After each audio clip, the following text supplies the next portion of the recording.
pues empezaremos agradeciendo también, aunque somos de la casa, a los compañeros y compañeras que han hecho posible el organizar esta primera escuela de verano, a los ponentes y las ponentes y a los que estáis asistiendo estos días a la escuela.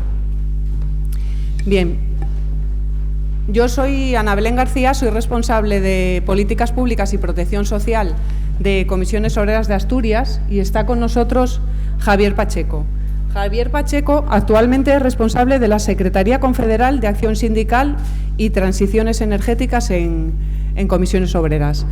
Creo que, aunque sea brevemente, hay que hablar un poco de la trayectoria de Javier.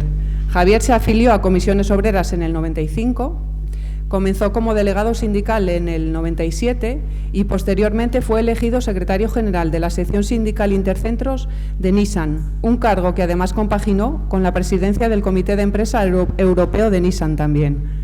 En 2009 fue elegido como secretario general de la Federación Minero-Metalúrgica de Comisiones Obreras de Cataluña, organización que pasó a denominarse Federación de Industria, siendo reelegido durante las diferentes transiciones que sufrió esta federación, hasta que en 2017 pasó a ser secretario general de la Comisión Obrera Nacional de Cataluña, cargo que ostentó hasta que recientemente en el Congreso Confederal fue elegido con la nueva ejecutiva y, como os decía, responsable de la Secretaría Confederal de Acción Sindical y Transiciones Energéticas de Comisiones. Bueno, después de estar viendo durante estos días y a lo largo de la mañana cuestiones sobre cómo está jurídicamente el tema de la reducción de la jornada, cómo son los tiempos de trabajo, los objetivos de desarrollo sostenible, la Agenda 2030, después del tirón de orejas de Nuria, nos toca hablar de cómo hacemos pegados al tajo con todas estas cuestiones en negociación colectiva. Cómo las llevamos a la negociación colectiva, y para eso contamos con Javier. Pues pensando en esto y cómo la reducción de la jornada se trata en la negociación colectiva, yo creo que lo primero es empezar por preguntarte, Javier, ¿cuáles son los temas principales? ¿Cuáles son las líneas de tendencia cuando vamos a la negociación colectiva? Bueno, buenas tardes ya y en primer lugar dejarme que dé las gracias y sobre todo pues agradecer a Ana Belén también que podamos tener esta charla, a ver si somos capaces de intentar complementar lo que en estas diferentes ponencias, en las jornadas que estáis teniendo estos días, pues pueda servir también de lo que es un poco la realidad del que el sindicato está moviéndose en un escenario que, como dice nuestro secretario general, el sindicato hace alquimia, porque es capaz de convertir el diálogo en un acuerdo y el acuerdo en un marco normativo que tiene fuerza de ley, porque tiene amparo constitucional y que tenemos que hacer prevalecer, ¿no?, para regular las condiciones de vida en un factor fundamental que vertebra nuestra sociedad, que es aquello que nos da los recursos materiales para poder tener libertad de ejercicio de nuestra vida, ¿no?, y nuestro funcionamiento, que es el trabajo. Y en ese sentido, pues intentaremos poner un poco de orden. Deciros también que me estreno, es la primera vez que salgo de Madrid, después de haber aterrizado en Madrid hace escasos 10 días, en el que tengo que compartir con compañeros y compañeras, bueno, las reflexiones que el sindicato tiene, ¿no? No diré que soy nuevo, porque no soy nuevo, pero soy novel en la Secretaría. Y a ver, sabiendo que teníais aquí hace unos días a la secretaria de Acción Sindical Confederal, que estuvo hasta hace un rato en la Confederación, si digo alguna cosa diferente de ella, lo que vale es lo de ella, que es la que está consagrada, y sobre todo, sabiendo que viene mañana el secretario general, si decimos los dos alguna cosa diferente que él, lo que vale es lo de él. No entremos en contradicciones, somos gente organizada y no nos contradecimos, por lo tanto, lo que vale es lo suyo, ¿no? Dicho eso, entrando en materia, yo pienso que ahora mismo la negociación colectiva tiene aspectos fundamentales que se pueden clasificar en 3 ejes. El primero que tenemos encima de la mesa, sobre todo porque hay un proceso de crecimiento económico muy importante en los últimos años en nuestro país, es algo que siempre ha sido protagonista en la negociación de los convenios, que es la distribución de la renta. Lo que pasa que si miramos la tendencia de cómo evolucionan los incrementos salariales y la jornada máxima en los convenios colectivos, en los últimos años, en el factor fundamental de la distribución de la renta, que podemos considerar, como ellos llaman, nuestra contraparte, el coste laboral, ¿no? El salario y jornada, la reducción de jornada y la distribución de la jornada ha adquirido protagonismo en los últimos procesos de los convenios colectivos, y si es posible luego profundizar un poco, podéis ver con algunos datos que tenemos de algunos estudios que hemos analizado de la negociación colectiva, que eso se ha producido así. Por lo tanto, el principal factor fundamental que tiene protagonismo en la negociación colectiva es la disputa de la renta mediante los incrementos de salario y la reducción de la jornada. Lo segundo que está tomando protagonismo, porque al final es un impulso social que incluso va más allá y trasciende el ámbito del trabajo, ¿no?, son todas aquellas medidas que tienen que ver con la mejora de las condiciones de trabajo de la mujer en el mundo del trabajo. Los avances de igualdad, todo el proceso de espacios que se generan mediante la reducción de las brechas, los planes de igualdad, los protocolos de violencia contra la violencia y el acoso en el mundo del trabajo, son escenarios que se han incorporado prácticamente una mayoría de los convenios colectivos que estamos negociando estos últimos años. Por lo tanto, buena noticia, ¿no? Es decir, el sindicato traduce en su propuesta negocial lo que la sociedad impulsa, y que algunos se resisten, evidentemente, y intentan también empujar en dirección contraria, pero que el convenio colectivo está recogiendo de una manera cada vez más preeminente, ¿no? Y la tercera es aquello que está empezando a dar respuesta probablemente de una manera más tardía y de manera más reactiva a lo que se está produciendo en las transformaciones que son, yo creo, ya profundas del modelo productivo, que impacta en un cambio, yo creo, paradigmático de las relaciones laborales en el mundo del trabajo. Es decir, hoy día todo el impacto de la digitalización o los cambios de modelo productivo por la descarbonización y la lucha contra la emergencia climática, o los retos demográficos que estamos viendo y que solo tenéis que ver hoy la ofensiva que en algunos medios de comunicación, incluso de corte progresista, el último informe del BBVA en relación al estudio de las pensiones, que dice que los jóvenes, por su incorporación en el mundo del trabajo, se tienen que jubilar a los 71 años para poder garantizar el equilibrio de las pensiones. Pues hay una ofensiva de carácter demográfico que está cambiando la configuración también conjuntamente con la digitalización y el cambio climático, que nos obliga a incorporar en los convenios colectivos políticas de empleo, pero sobre todo políticas de empleabilidad, donde la formación profesional para el empleo adquiere un protagonismo muy importante, donde las consideraciones de la transición justa también empiezan a incorporarse en las plataformas reivindicativas. No olvidéis el concepto de transición justa, que ha sido al final acuñado y aceptado por el ámbito administrativo, tanto español como supranacional, ¿no?, en el ámbito europeo, es un concepto sindical. Cuando empezaron los procesos de transiciones, el concepto justa no estaba en el estudio y en el análisis de lo que se estaba planteando con el cambio de modelo productivo, con el cambio de las relaciones sociales. El concepto de transición justa es no dejar a la gente atrás, y eso es un planteamiento sindical que se ha incorporado en la administración. No olvidéis, el Gobierno de España tiene un departamento dentro del Ministerio de Transición Energética, un departamento de transición justa con una dirección general. Por lo tanto, hemos conseguido ocupar el espacio en ese sentido, pero esto se transforma en la negociación colectiva, como decía, en criterios de estabilidad contractual, intentar establecer mecanismos de acompañamiento a los cambios que se están produciendo sustanciales del trabajo, y evidentemente con criterios de formación, como decía, para mejorar el concepto de empleabilidad, la adaptabilidad de la persona trabajadora, que tiene que tener en cuenta que su trabajo puede que esté transformándole. Yo mismo, ¿no? Yo soy, por ejemplo, una persona que ha tenido que adaptarse a lo que ha significado un impacto importante del cambio de modelo productivo.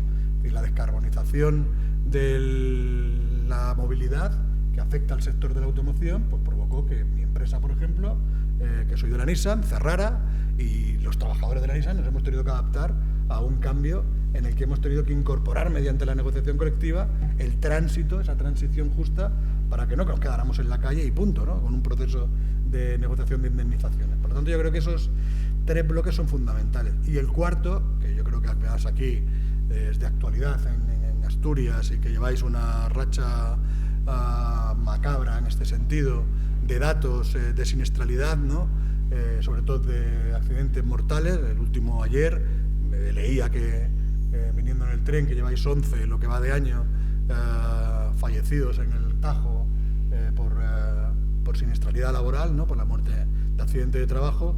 Son todas las políticas relacionadas con la prevención de riesgos laborales, pero con una concepción que cada vez tenemos que profundizar más en la negociación colectiva, no solo con el concepto, el criterio prevencionista de proteger la salud y la seguridad de los trabajadores, sino como la herramienta que, de la mano de los planes de igualdad, nos tiene que abrir las puertas a la participación en la organización del trabajo y democratizar la empresa por la vía de intervenir en los espacios de organización del trabajo.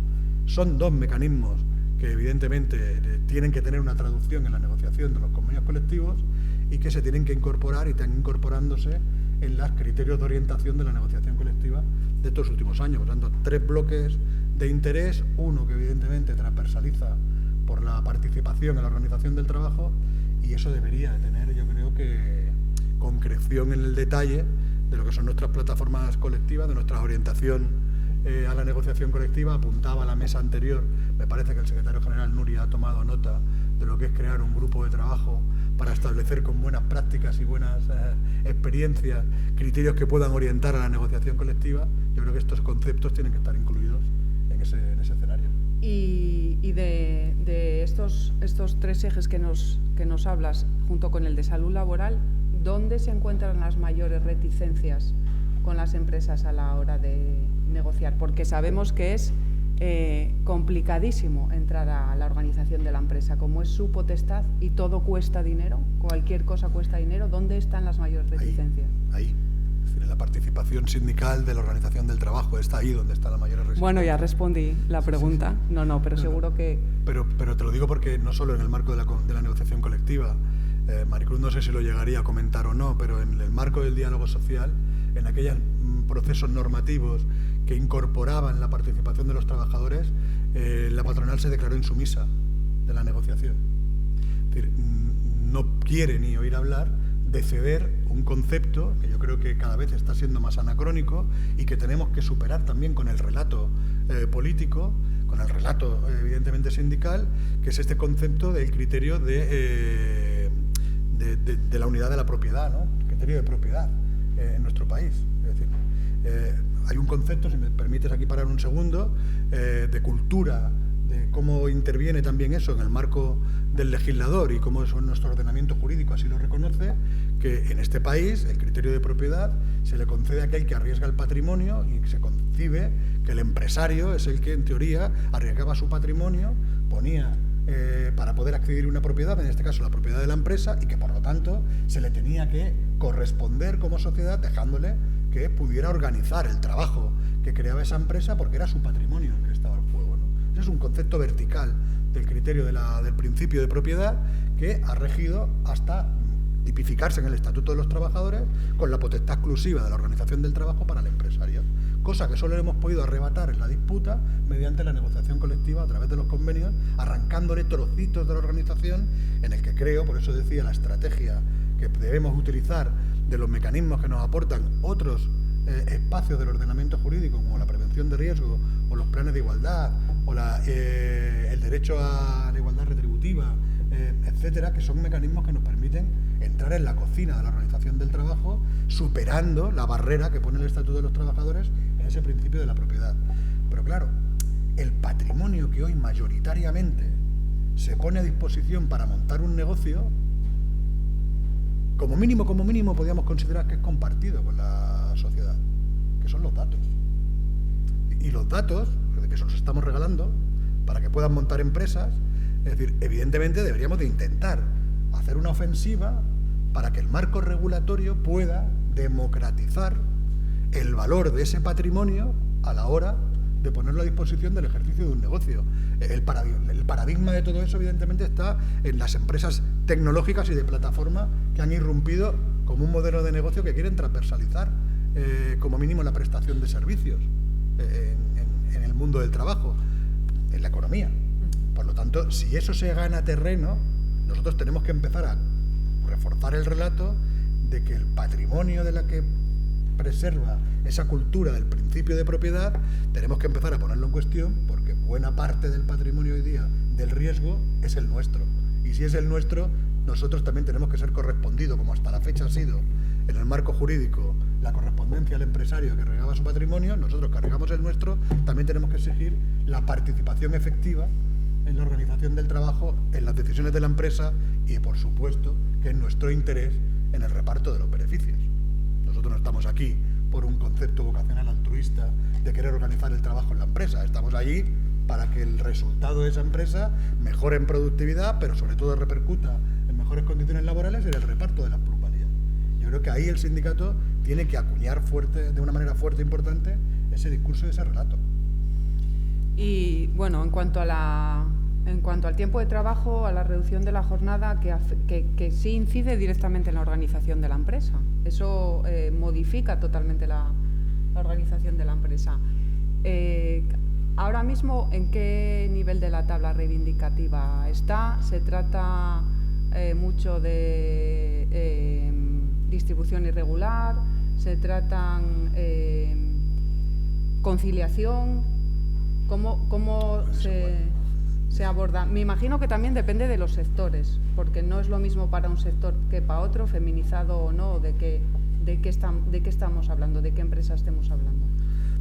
A ver, nosotros ahora tiene especial protagonismo en el debate del tiempo de trabajo la reducción de la jornada laboral por motivos obvios.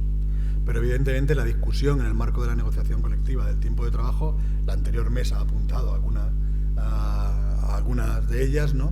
Es bastante más amplio, ¿no?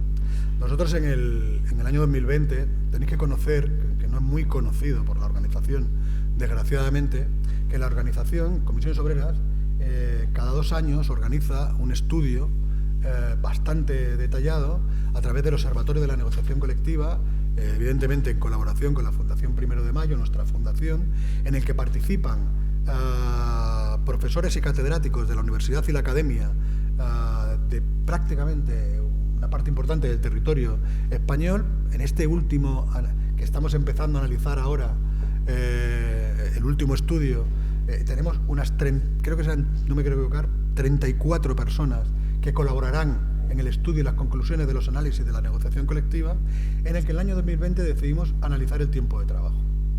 Y cuando analizamos el tiempo de trabajo no era simplemente la jornada, era tiempo de trabajo y reparto del empleo. Se establecieron 5 bloques: tiempo de trabajo, reparto del empleo, tiempo de trabajo y adaptación a las necesidades económicas y productivas de las empresas, tiempo de trabajo y conciliación de la vida laboral, familiar y personal, tiempo de trabajo y lucha contra la precariedad laboral, lo que tú dices de los sectores que se ven afectados en este sentido de una manera más acuciada, y por último tiempo de trabajo y pleno empleo, ¿no? La necesaria reducción de la jornada legal en un momento de transición digital, ecológica y demográfica. Esos eran los 5 ejes del estudio que tenía el Observatorio de 2020.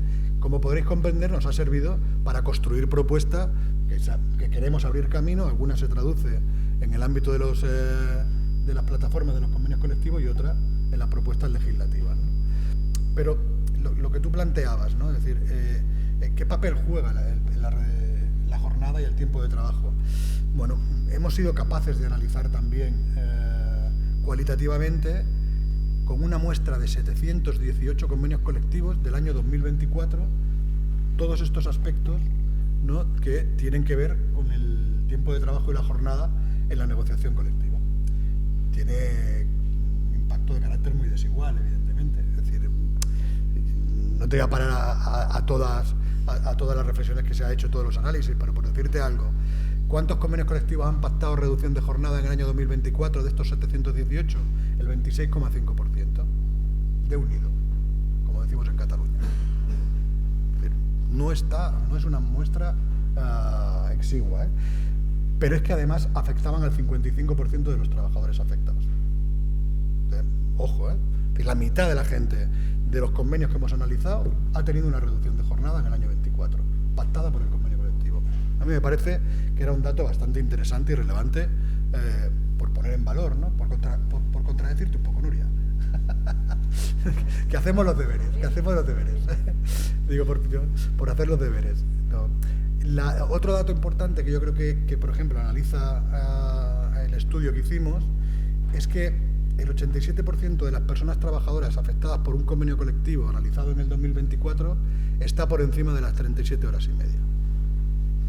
Su jornada máxima anual en el convenio colectivo está por encima de las 37 horas y media. Lo digo porque como la patronal no para de decir que es el convenio colectivo el que tiene que facilitar la reducción de jornada, pues podemos decir que desde el año 2019, creo recordar, desde el año 2014, la jornada máxima anual pactada en los convenios colectivos hasta el año 2023 ha sido de una reducción de 4,5 horas al año.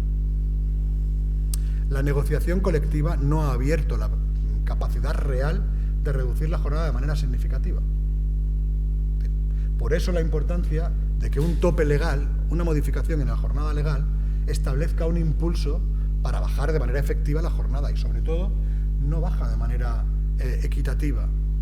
La mayoría de convenios que están por debajo de las 37 horas y media territorialmente están en las comunidades autónomas donde hay mayor desarrollo económico en nuestro país y están en los sectores públicos o privados manufactureros o tecnológicos los que, en teoría, son los que bajan la jornada por debajo de las 37 horas y media.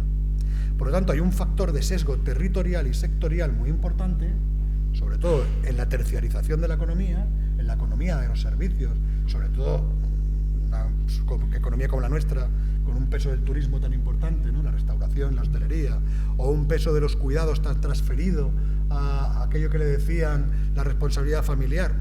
No sabéis cuál es la responsabilidad familiar, la de vosotras, ¿no? La que en teoría asumía los cuidados y la que no estaba en un proceso de depreciación social, pero sobre todo de precariedad laboral y salarial, y también de jornada. Son estos sectores y estos territorios donde la reducción de jornada no llega suficientemente. ¿Qué va a hacer si realmente se abre camino en el Congreso de los Diputados la jornada máxima legal? Evidentemente, reducir las desigualdades, equiparar, darle equidad a la jornada máxima legal y permitir que muchos sectores comiencen a ver que la distribución del tiempo de trabajo también les llega.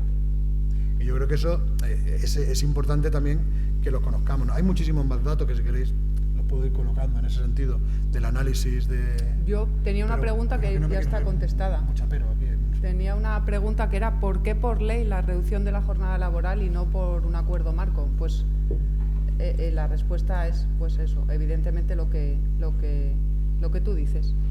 Pues que es eso, la negociación colectiva, desgraciadamente, tiene diferentes factores de experiencia en la cobertura, ¿no? Yo creo que la negociación colectiva en nuestro país tiene un factor que es virtuoso, que tal y como se establece el derecho de los trabajadores de tener cobertura por la negociación colectiva, del modelo que tenemos de derecho de cobertura y de representación sindical, pues favorece que el paraguas del convenio colectivo le esté dando cobertura, ¿no? Protección, pues al 93% de los trabajadores y las trabajadoras de este país. Es probablemente un dato sin parangón en nuestro entorno internacional. Otra cosa es qué consideramos como cobertura de la negociación colectiva. Es decir, si esa protección es suficiente o no, si el convenio está garantizando realmente la vertebración de derechos o no, si los derechos están de la misma manera cubiertos en función del sector donde trabajamos, ¿no? Aquí ya sí que se rompe ese criterio de cobertura de una manera además atomizada, ¿no? Territorial, sectorialmente, generacionalmente y sobre todo con un claro sesgo de género. Y aquí es donde yo creo que tenemos que intentar también hacer un análisis, es decir, ¿por qué hay que darle cobertura legal al marco de la negociación colectiva para la vertebración de derechos? Para intentar ir, ¿no?, sembrando el crecimiento de las condiciones de trabajo en muchos sitios, porque no somos capaces, por ese modelo de representación, no somos capaces de tener la misma capacidad de representación ni de organización, sobre todo, en función de cómo se desarrolla la actividad. Se decía aquí, ¿no?, en esta mesa, antes la empresa era un edificio, ahora la empresa es una entelequia. Teníais que mirar el dato de cuántas empresas hay registradas en este país que no tienen ningún trabajador. Por miles. Por centenares de miles. Entonces, en ese sentido, la empresa ahora es mucho más difícil de articular la organización de los trabajadores. No es lo mismo trabajar físicamente y al lado de la gente que trabajar a distancia o en el teletrabajo, ¿no? Es decir, ¿cómo organizamos a todo eso? Todos esos sectores que tienen esa dificultad de articulación no tienen fuerza para poner posición colectiva ante el empresariado y es más difícil que avancen en la negociación colectiva. Bueno, pero en cambio tienen una cobertura porque nos obligan a negociar por ellos, ¿no? Bueno, pues yo creo que ahí hay que seguir jugando con la dinámica que el sindicato siempre ha planteado. Oye, yo soy de la opinión, el modelo probablemente para mí es el más virtuoso en el sentido de protección de derechos que tiene el ordenamiento laboral en el entorno europeo. Los deberes son de carácter organizativo y sindical. Oye, hagámoslo. Pongámonos de acuerdo, estrujemos las meninges, utilicemos la herramienta del convenio colectivo y nos pongamos en marcha. Hemos estado durante todo el proceso congresual escuchando a nuestro secretario general, a más secretarios generales, a José Manuel le he escuchado también decirlo de una manera muy explícita en diferentes reuniones de los órganos de dirección, que el convenio es de los trabajadores y no para los trabajadores. Y eso es muy sencillo de decir y significa una cosa muy difícil de hacer, que es organizar a los trabajadores alrededor de la negociación colectiva, para que se la hagan suya, porque el convenio se aplicará si se lo hacen suyo. Lo defenderán si es suyo el convenio. Si al convenio se lo hemos dado como si fuera hemos proveído un derecho, pues bueno, lo pueden poner en valor o no. Porque tú has llegado y le has proveído de derechos. Pero aquí la clave es que se lo hagan suyo el convenio colectivo. Eso es organización sindical. Entonces, como decía, es muy fácil de decir y más complicado de hacer. Espero que en esta etapa que me toque pueda ayudar a intentar comeros la olla lo posible para intentar organizar mejor el convenio colectivo. Bueno, eso es un inicio ya, plantearlo de esa manera.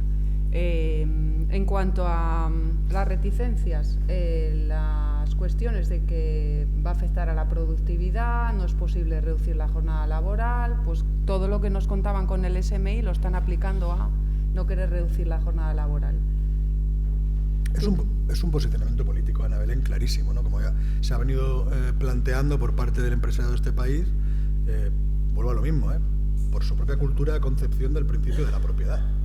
Es decir, y vienen colocando continuamente esos mantras de cuando cada vez que tienen que ceder un espacio de ese gobierno, de ese patrimonio, ¿no?, de ese reparto, de esa plusvalía, se nos cae el mundo, ¿no? Y parece que afecta a la productividad. Hay infinidad de estudios sectoriales de diferentes países internacionales que relacionan la mejora de la productividad con una mejor distribución del tiempo. Y normalmente esa mejora de distribución del tiempo lleva asociada una reducción de la jornada presencial en el espacio del trabajo. Y mejoran de una manera exponencial los ratios de productividad.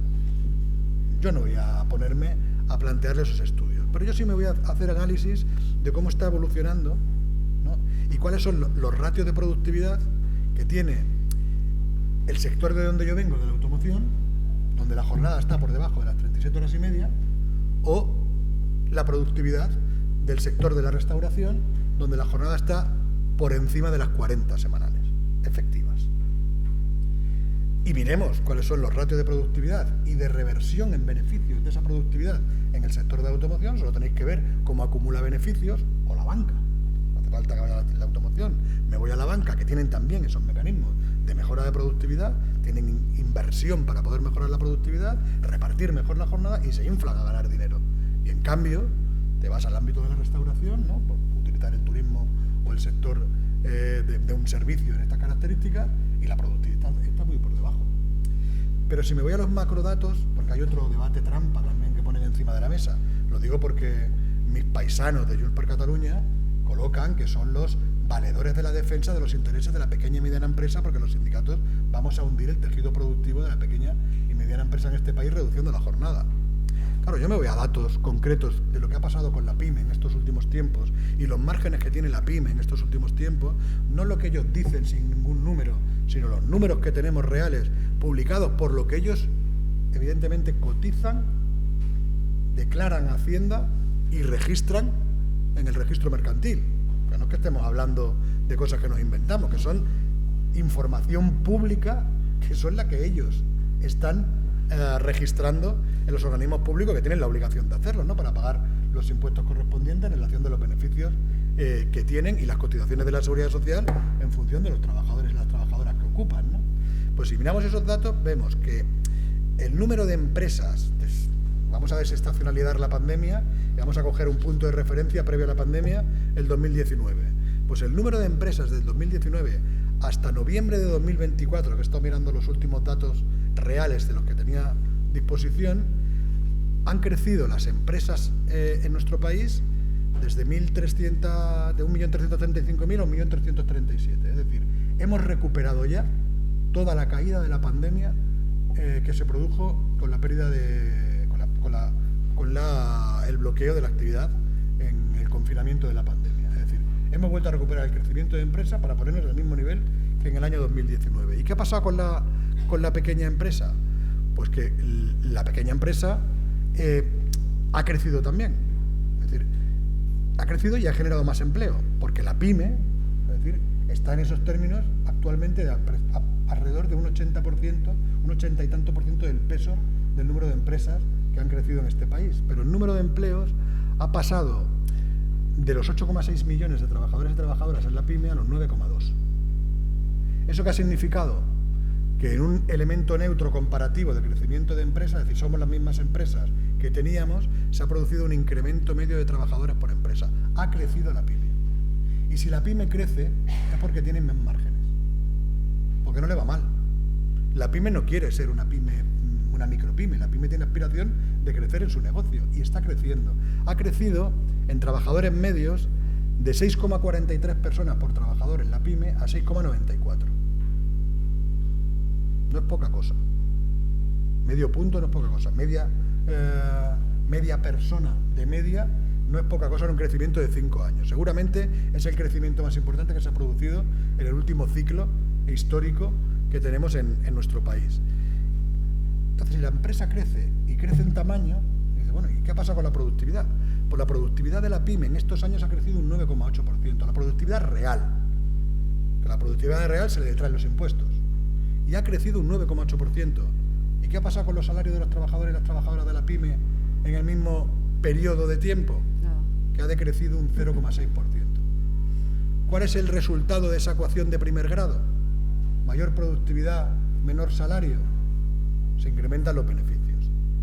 Es el resultado matemático del ejercicio. Y si han incrementado los beneficios en este periodo, tienen capacidad de poder distribuir renta. Y vuelvo al origen. La distribución de la renta en el coste laboral se circunscribe salario y jornada. Tienen capacidad para reducir la jornada sin que haya un impacto de pérdida de productividad, de pérdida de márgenes empresariales significativos que lleve a la pyme a la condena de la extinción. Claro, cada vez que se habla de productividad y se habla de pyme, cada vez que yo he encarado al secretario general de Junts per Catalunya, cuando yo tenía mis responsabilidades en Cataluña, y le decía, ¿de qué me estás hablando? No me ponía un número encima de la mesa, y cada vez que he hablado con la pequeña y mediana empresa catalana que está intentando interferir en el proceso del diálogo social para poder intentar ponerle freno y barreras al recorrido legislativo de la reducción de la jornada, y le digo que me ponga un número encima de la mesa, no pone ni un número encima de la mesa. Están poniendo simplemente un posicionamiento político de no ceder capacidad de plusvalías porque tienen ellos la potestad, mediante el legislativo, porque tienen ellos la potestad de aquel principio de la propiedad, que quién eres tú, el legislador, para venir a meterte en mi empresa a decirme qué es lo que le tengo que dar yo a los trabajadores. Ese es el concepto básico de la resistencia de lo que está pasando. Ante eso, pues bueno, pues lo que queda es exigir públicamente a los partidos políticos que cumpla con su función, aquellos que como mínimo tienen claro que querían establecer una mayoría de investidura que contemplaba un acuerdo de gobierno, evidentemente con esta medida, pues que le den cauce a esa realidad y que dejen de utilizar pues subterfugios políticos para poder hablar de cosas muy empíricas, ¿no? Es decir, en este país hoy escuchas a mucha gente y parece que está en una situación de caos absoluto, y estamos creciendo como nunca y repartiendo el trabajo como nunca, y parece que hay un caos, un bloqueo, una crisis importantísima. Mira, aquí lo que se dice a lo que pasa, tenemos que intentar disputar el relato, porque con la jornada pasa igual. De lo que se dice a lo que hay, nos está pasando igual. Cierto, y además, como dices, hay ejemplos que lo avalan. Y luego hablaremos de uno que va un poco enlazado con esta última pregunta, que era cómo hacemos en esos sectores feminizados o el sector de cuidados, donde la distribución del tiempo de trabajo no tiene nada que ver con lo que pasa tradicionalmente en sectores como industria o la construcción. ¿Cómo abordamos la estrategia, como dice Nuria, para que a través de negociación quede todo más o menos sujeto, más o menos atado a que pueda funcionar medianamente bien? Pues primero corrigiendo y aquí sí que se señalaba, y aquí sí que le doy la razón a la mesa anterior, corrigiendo nuestras prácticas negociales en algunos aspectos que tienen que ver con esa realidad. Si miramos, por ejemplo, el papel que tiene en la negociación colectiva todos los derechos de conciliación o de corresponsabilidad, analizando los convenios que os he dicho antes, esos 718 convenios, solo el 13,6% de los convenios negociados el año pasado contemplan medidas de estas características. Solo el 13,6%. Bueno, alguna gente se plantea que la negociación de los planes de igualdad son sustitutivos del papel del convenio colectivo. No nos equivoquemos. Tiene rango de ley el plan de igualdad, pero no nos equivoquemos. El convenio colectivo tiene que recoger todas esas medidas de avance que realmente le den cuerpo de derecho efectivo a un cambio cultural en lo que hace 4 ratos le he dicho a los medios de comunicación con motivo de la reducción de jornada, y les he dicho, hay un cambio social imparable. Las mujeres se han incorporado al mundo del trabajo y los hombres todavía no se han incorporado a los espacios de corresponsabilidad. Por lo tanto, si eso quiere ganarse terreno en una sociedad que no va a parar hasta que lo consiga, tenemos que empezar nosotros también a traducirlo en medidas concretas los convenios colectivos. Porque curiosamente somos capaces de hacer eso con esa poca práctica habitual en los convenios colectivos, pero si me pongo a mirar cómo nos ponemos a regular las horas extraordinarias, veo que en el año 2024 el 85,3% de los convenios han regulado aspectos de las horas extraordinarias. No sé si es lo que nos interesa a nosotros estratégicamente a la hora de establecer la estrategia de la negociación colectiva. No sé si esa es la manera de darle respuesta a todos estos sectores que están muy feminizados, en los que tienen que realmente avanzar en los procesos de equidad para acceder al derecho de la limitación de la jornada en términos equitativos con otros sectores que están mucho más masculinizados. Yo creo que ahí también tenemos un trabajo que hacer. ¿Qué nos proponemos, por ejemplo, en el ámbito de los cuidados? El sindicato está planteando, evidentemente, un pacto por la dependencia, un pacto por los cuidados que tiene un carácter holístico.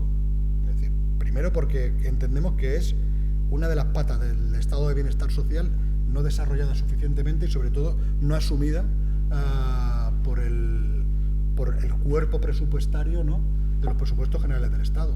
Igual que tenemos un sistema nacional de salud o un sistema nacional de educación, el sistema nacional de dependencia no dispone de los mismos recursos presupuestarios que le estamos dedicando a educarnos, ¿no?, o a cuidar nuestra salud.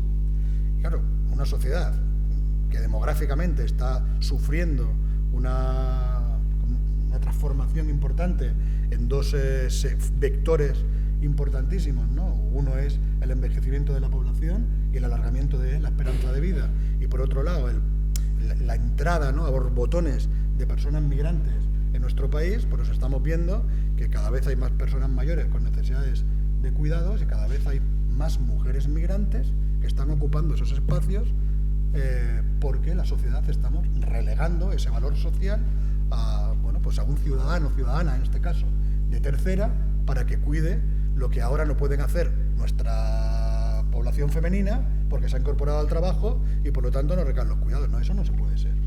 Esa fórmula no es la que tiene que sustituir a la fórmula injusta de que las mujeres han cuidado a las personas, han cuidado a sus familias durante toda esta trayectoria previa histórica. Eso tiene que estar sujeto sobre unas políticas públicas que realmente reconstruyan ese pilar del estado de bienestar social y un marco de regulación de las condiciones de trabajo para profesionalizar esos sectores y que realmente tengan las condiciones de reconocimiento, no solo social, sino acreditativo, formativo, profesional y sobre todo salarial. Y ahí yo creo que el sindicato está construyendo una propuesta que no vendrá de un día para otro, que no hay ahora mismo correlación de fuerzas políticas como para abrir atisbos de esperanza plena de que se abra camino en corto, pero que no deja de ser ya una una de las vetas, ¿no? Aquí que sois vosotros muy de la mina, ¿no? Una de las vetas donde tenemos que empezar a abrir camino, ¿no? Para que luego los diferentes posicionamientos y los convenios colectivos hagan de apuntales, ¿no? Para que se abra camino esa estrategia. Pues sí, es muy importante eso que dices también de las políticas públicas, porque es cierto que a la acción sindical de negociación de convenios colectivos tenemos que acompañarlo de nuestra acción sociopolítica como sindicato de clase que somos, porque una cosa tiene que ir encadenado con la otra. Los acuerdos de concertación social en los que negociamos o intentamos que se negocien cuestiones positivas de políticas públicas para luego implementar con nuestra acción sindical y llegar a lo que nos estabas contando. Cuando empezaba con esta pregunta, decía que sí que había ejemplos, sí que hay ejemplos de consecución de reducción de jornada laboral en sectores feminizados, y yo comentaba con Javier estos días pues el ejemplo que tenemos en Asturias. Claro, por ahí hay alguna compañera de la sección sindical de Alimerca, donde conseguimos una reducción de jornada de 37 horas y media. Y es una reducción de jornada de 37 horas y media que no conseguimos porque la empresa, como hizo al día siguiente, claro, es decir, la empresa busca el titular al día siguiente, Alimerca aplica una reducción de jornada de 37 horas y media a sus trabajadores y trabajadoras porque somos conscientes. Alimerca aplica una reducción de jornada porque detrás hay una lucha sindical, hay una organización, hay una información a los trabajadores y trabajadoras de cuáles son sus derechos y de cómo se conquistan los derechos. Y, bueno, cuento brevemente, porque es cierto que la negociación colectiva tiene que venir de la unión de los trabajadores y trabajadoras y que los delegados y delegadas desde abajo hacia arriba y de arriba abajo hagamos el trabajo que hay que hacer. Es cierto, Nuria, que hay que hacerlo. Nosotros planteamos una huelga en el 2019 por el convenio colectivo de minoristas de alimentación, planteamos una huelga en Navidad por la incapacidad de poder negociar absolutamente nada, y con esa huelga en Navidad conseguimos un convenio colectivo con mejoras salariales y sociales. Posteriormente, en la Navidad del 2024, volvimos a las mismas, no conseguíamos negociar el convenio colectivo porque no había manera de sentarnos a negociar, y solo con el planteamiento de la huelga, porque en el 2009 sí que la hicimos efectiva, solo con el planteamiento de la huelga conseguimos que se sentasen a negociar y negociamos un convenio colectivo con subida salarial y con reducción de la jornada a 38 horas. Entonces, eso ya fue la consecuencia de que la empresa primero había cambiado cómo nos veía o se había dado cuenta de que tenía que cambiar cómo nos veía, porque si estábamos unidos y si estábamos dispuestas a pelear, y después que la huelga del 2019, además de la participación de las trabajadoras del sector, los clientes tuvieron una participación brutal, porque nuestros piquetes fueron piquetes informativos. La sociedad asturiana no conocía realmente cuáles eran las condiciones de las trabajadoras del sector. Cuando con esos piquetes informamos de nuestras condiciones, los hicimos nuestros a los clientes y a las clientas. Entonces eso fue un cambio brutal de cómo la empresa tenía que tomarnos en consideración. Bueno, me vengo arriba porque como trabajadora y como delegada, pues me vengo arriba. Al final, después de la consecución en el convenio de las 38 horas, para aplicar esas 38 horas y un turno semanal de 5 días de trabajo más 2 de descanso que la empresa quería aplicar, entramos en una modificación de condiciones sustanciales. Solo en Alimerca, ¿eh? Ahora sí, primero hablábamos de convenio de minoristas y ahora hablamos solo de Alimerca. Alimerca quería aplicar ese turno 5-2. Para aplicar ese turno 5-2 necesitaba una modificación sustancial y así podría aplicar la reducción de 38 horas. Bueno, pues ya puestos a esa negociación, conseguimos las 37 y media, porque ya que estamos modificando un turno 5-2 para aplicar esa reducción, pues ¿por qué no? Además, cuando empezamos con esa modificación, ese periodo de 15 días, lo primero que pusimos encima de la mesa fueron cuestiones como ¿qué va a pasar con las reducciones de jornada? Porque en principio pretendían obligar a las reducciones de jornada a entrar al 5-2. No podéis obligar a las reducciones de jornada a entrar al 5-2. Tenéis que darles la opción de que continúen con su acuerdo de reducción o apliquen si quieren ese descanso, pero individualmente. Quiero decir que es cierto que en las negociaciones hay que tener en cuenta las condiciones de esa empresa o de esa manera de trabajar o de esa organización en cómo afectan a la trabajadora, que nada tiene que ver igual con otra empresa, para incidir en aquellos aspectos que tienen que quedar sujetos en esas negociaciones y plasmados en el papel. Bueno, al final, lo que os digo, que me vengo arriba, porque esto creo que hay que ponerlo en valor y mucho, porque es un ejemplo de que sí puede la empresa reducir la jornada, no pasa nada con la productividad, benefician que tiene que haber más contratos de trabajo, porque para implementar este tipo de medidas tiene que haber más contrataciones, tienen dinero para ello y además el salario hora sube. Las reducciones de jornada no solo no tienen por qué modificar su reducción de jornada, sino que además van a cobrar algo más, porque no es lo mismo a 40 que a 37,5. Es decir, son todo ventajas para el empresario y la trabajadora, no sé cuál es el problema. No, yo evidentemente, a mí cuando hablaba con Ana Belén, evidentemente eso es lo que intentaba plantear, ¿no? Es decir, al final el convenio colectivo tiene efectividad y gana calidad en su contenido si los trabajadores se incorporan a la negociación del convenio colectivo. Y yo creo que eso es una muestra evidente, ese es el poder sindical, ¿no? Cuando tú has conseguido que la organización de los trabajadores se ponga detrás de una plataforma reivindicativa, ¿no? Yo creo que eso es, aunque no hubierais conseguido alguna de las citas que estás planteando, el éxito es que es seguro, porque lo que habéis conseguido es que la gente sepa que para conseguir algo eso tiene que ganar. Yo siempre le digo a mis compañeros y compañeras cuando he estado dirigiendo equipos que para poder garantizar los derechos de los trabajadores y las trabajadoras en este país, el trabajo no se acaba nunca. Y te vas para casa porque te tienes que ir, pero no porque has acabado. Y hay mucho que hacer. Por lo tanto, ponte delante del trabajo, pregúntate si lo que estás haciendo organiza a alguien o no organiza a nadie. Si no organiza a nadie, déjalo y ponte a hacer otra cosa que organice a alguien. Porque nosotros estamos aquí para que la gente se gane la vida, no para darle la vida resuelta. Porque si le damos la vida resuelta, se la resolvemos una vez y a lo mejor a la siguiente ya nos dan la vuelta en el proceso de negociación y lo que han conseguido se lo acaban quitando. Yo creo que esa es la clave del poder sindical, ¿no? Pero fijaros si tienen margen en las empresas, si lo tienen claro, porque no olvidéis, es decir, estamos viendo una ofensiva brutal del mundo del empresario en relación al asentismo laboral. Volvemos a hablar de tiempos, volvemos a hablar de costes y de plusvalías. Están haciendo una ofensiva para intentar reducir los costes, no del absentismo, sino de la ausencia regulada que tenemos los trabajadores como derechos, que están articulados o por la ley o porque hemos conseguido en el convenio colectivo. Y lo quieren convertir. El otro día Garamendi no paraba, ya se quitó toda la careta y dice, no, ahora vamos a hacer una ofensiva para acabar con los complementos de IT en los convenios colectivos.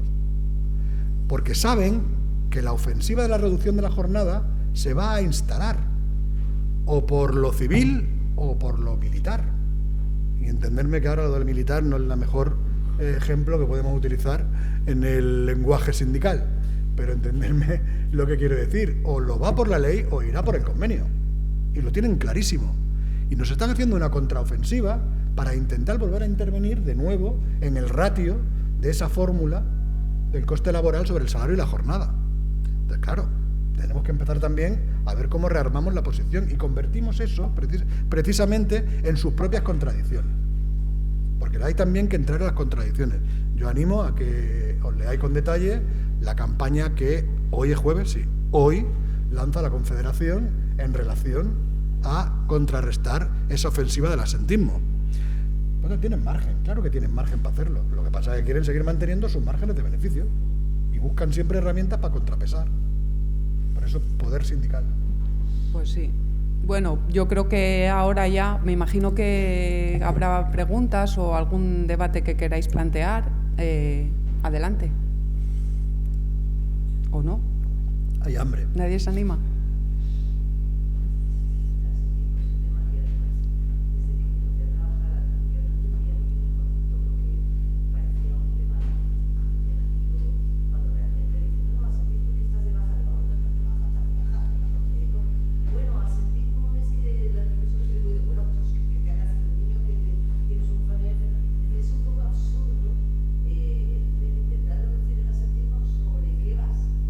Sobre la ausencia de trabajo sin más, y eso